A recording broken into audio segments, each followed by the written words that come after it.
Welcome back to class. आप लोगों का स्वागत है आपके चैनल पे जिसका नाम है मैथ साइफर।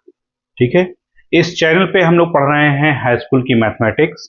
चैप्टर नंबर चल रहा है हमारा 6, एक्सरसाइज नंबर है 6.2 और इसके क्वेश्चन नंबर को हम समझेंगे किसको, 7 को। आज इस वीडियो में हम समझेंगे क्वेश्चन नंबर 7 और क्वेश्चन नंबर 8, उसका बेसिक कॉन्सेप्ट क्या है और कैसे हम उनको सॉल्व करेंगे, क्योंकि ये एक्सरसाइज बहुत इंपॉर्टेंट है बोर्ड एग्जाम के दृष्टिकोण से। तो छोटी सी एक रिक्वेस्ट आप सभी से, अगर आप इस चैनल पे नए हैं, पहली बार विजिट किए हैं, तो इस चैनल को लाइक करें, शेयर करें और अपने फ्रेंड सर्किल में सभी को जो है सब्सक्राइब कराएं, जिससे सभी की पढ़ाई बहुत ही आसानी से होती रहे। और हाँ, बेल आइकन को जरूर हिट करें, जिससे आपको आने वाले नए वीडियोस का नोटिफिकेशन टाइम टाइम पे मिलता रहेगा और आपकी पढ़ाई चलती रहेगी। ठीक है, तो आइए स्टार्ट करते हैं क्वेश्चन नंबर 7। क्वेश्चन नंबर 7 में गिवन है आपको एक त्रिभुज की एक भुजा के मध्य बिंदु से, एक त्रिभुज की कोई भुजा है, उसके मध्य बिंदु से हो करके दूसरी भुजा के समांतर खींची गई रेखा तीसरी भुजा को क्या करती है, समद्विभाजित करती है। ठीक, स्टेटमेंट पढ़ लिया। अब इसको फिगर पे समझते हैं। एक त्रिभुज, तो सबसे पहले क्या करेंगे, आप एक त्रिभुज बनाएंगे। ठीक, आपने एक त्रिभुज बनाया, इस तरह से त्रिभुज हो गया। अब इस त्रिभुज का हम लोग कोई एक नाम दे देते हैं, आप जो चाहे वो नाम दे सकते हैं। हमने इसका नाम क्या दे दिया है, पी क्यू और आर। आप चाहे तो इसको ए बी सी भी लिख सकते हैं, कुछ भी लिख सकते हैं, 3 लेटर्स में आप इसको लिख सकते हैं। क्वेश्चन कह रहा है कि एक त्रिभुज की एक भुजा, हमने मान ली एक भुजा कौन सी, पी क्यू। एक भुजा के मध्य बिंदु, हमने माना कि इसका जो मध्य बिंदु है वो ये हो गया। मध्य बिंदु को क्या मान लिया, ये पॉइंट हम डाल देते हैं, क्या इसका मान लीजिए एस पॉइंट हो गया। कौन सा, एस पॉइंट हो गया।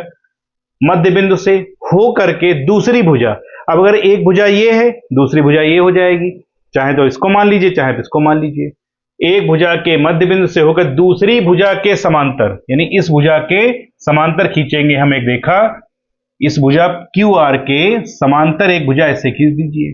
अब ये कह रहा है कि जो तीसरी भुजा है इसको क्या करती है, समद्विभाजित करती। बहुत आसान से क्वेश्चन है ये, फिर से समझ लेते हैं। एक त्रिभुज पी क्यू आर है, त्रिभुज पी क्यू आर में पी क्यू भुजा का जो मध्य बिंदु है वो क्या है, एस है।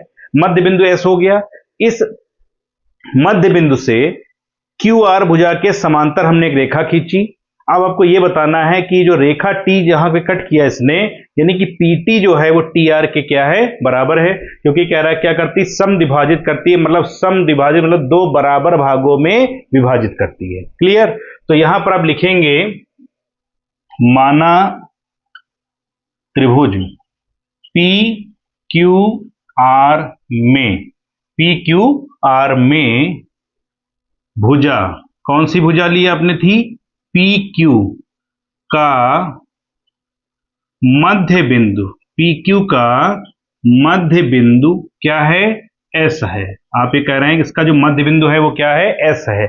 जब मध्य बिंदु एस हो गया तो इसका मतलब ये हो गया कि ये पार्ट जो है पी एस आपका किसके बराबर है, एस क्यू के। आप चाहे तो इसको यहीं पे लिख देंगे क्या, कि P S is equal to S Q.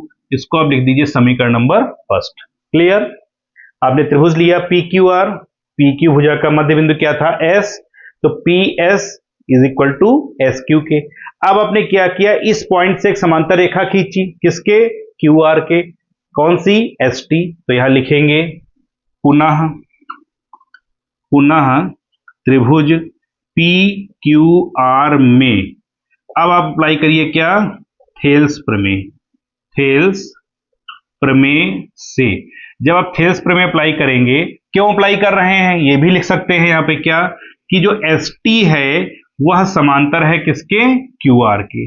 और थेल्स प्रमेय ये कहती है कि अगर दो भुजाएं समांतर हैं, त्रिभुज को कट कर रही हैं, तो उनके जो पॉइंट्स होंगे इनका भी अनुपात क्या होगा, बराबर होगा भुजाओं का। ठीक, तो क्या लिख देंगे, पी एस, पी एस अपान में किसके हो जाएगा, एस क्यू के, is equal to P T, P T अपान किसके हो जाएगा, टी आर के। क्लियर। इसको लिखते हैं क्या, समीकरण नंबर सेकेंड। अब यहां आप लिखेंगे समीकरण फर्स्ट से। समीकरण फर्स्ट में अगर आप देखें क्या दिया गया है, P S is equal to S Q, और ये समीकरण 2 में क्या लिखा है, P S upon S Q. तो चाहे तो पी एस की जगह पर हम क्या लिख सकते हैं, एस क्यू लिख सकते हैं ना। समीकरण 1 से आपको दिया क्या गया है, P S is equal to S Q. समीकरण नंबर 2 में रखने पर आप इसको रखिए तो क्या हो जाएगा, पी एस की जगह पर क्या रख देंगे, एस क्यू। तो ये हो गया एस क्यू अपान में S Q is equal to किसके, पी टी अपान में टी आर। एस क्यू से एस क्यू कैंसिल, वैल्यू आ गई 1। इसका मतलब ये हो गया कि 1 इज इक्वल टू क्या आ गया आपका, P T upon T R. T are की 1 में मल्टीप्लाई करेंगे तो जब मल्टीप्लाई करेंगे तो वैल्यू क्या आ जाएगी, T R is equal to किसके हो गया, पी टी के। और यही आपको प्रूफ करना था कि पी टी ये भुजा इस पार्ट के बराबर हो गए। ठीक, तो इस तरह से हम लगाएंगे कौन सा, क्वेश्चन नंबर 7। आप इसको नोट डाउन करें, फिर आपको बताते हैं क्वेश्चन नंबर 8। क्वेश्चन नंबर 8 जो है दिया गया है, स्टेटमेंट पढ़ते हैं इसका क्या है। सिद्ध कीजिए कि एक त्रिभुज की किन्हीं दो भुजाओं के मध्य बिंदुओं को मिलाने वाली रेखा तीसरी भुजा के क्या होती है, समांतर होती है। इसको फिगर पे समझते हैं।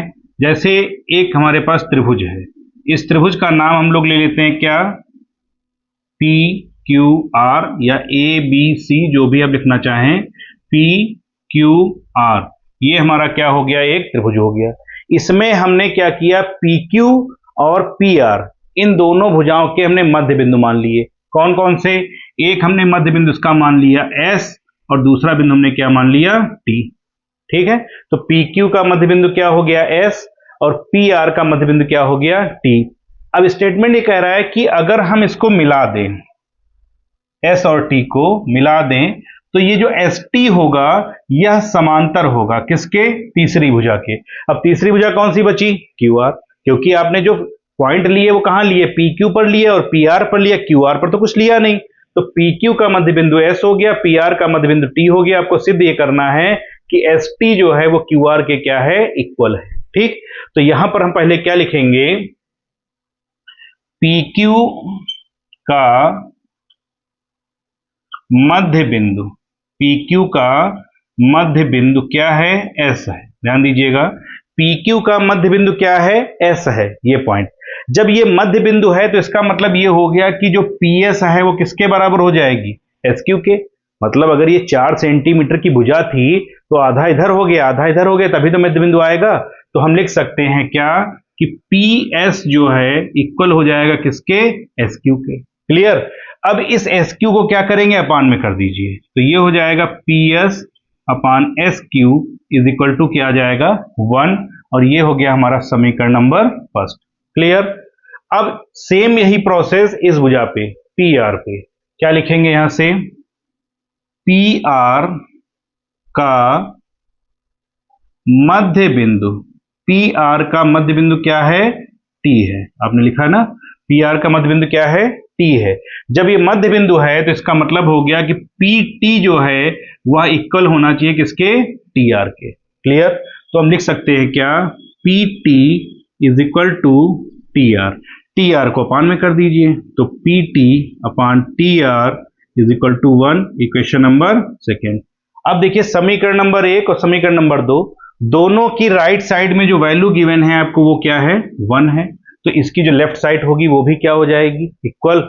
यहां लिख देंगे हम लोग क्या, समीकरण 1 व 2 से। तो समीकरण 1 और 2 से लिखने के बाद में हम लिख सकते हैं कि पी एस अपान में S Q is equal to किसके हो गया, पी टी अपान में टी आर।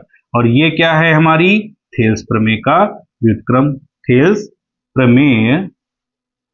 ठीक से, अब थेल्स प्रमेय यही कहती है कि अगर दो रेखाएं समांतर हैं तभी इनका अनुपात बराबर आएगा। आपने अनुपात बराबर कर दिया, इसका मतलब ये हो गया कि जो एस टी भुजा है यह समांतर किसके हो जाएगी, क्यू आर के। तो ये सिंपल सा क्वेश्चन है, क्वेश्चन नंबर 8। आप इसको नोट डाउन कर लीजिए, इसको समझिए। बहुत जल्द मिलते हैं आपको नेक्स्ट वीडियो में, जिसमें हम पढ़ेंगे क्वेश्चन नंबर 9 और क्वेश्चन नंबर 10। Thank you.